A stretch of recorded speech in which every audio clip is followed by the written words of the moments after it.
Hey guys, I know it's been a long time since I posted anything. I just thought I might start with a bit of a teaser on what I like to be my next project. I had a mate at work that was needing a bit of cash, and he had this sitting in his shed. So for $300, I scored a '99 ZZR 250. Now it came pretty much as is.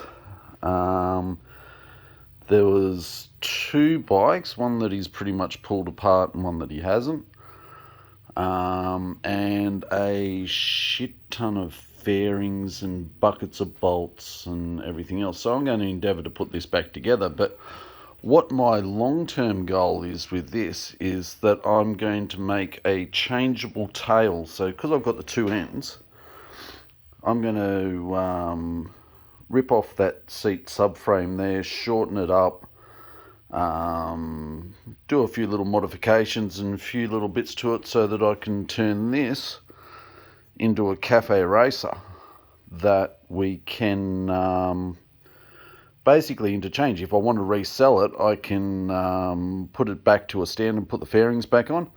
If the guys want to use it as a cafe racer, they can rip off the back subframe and or the seat subframe and turn it back into a cafe racer. I'll post as I go, and we'll see what happens. All right, thanks.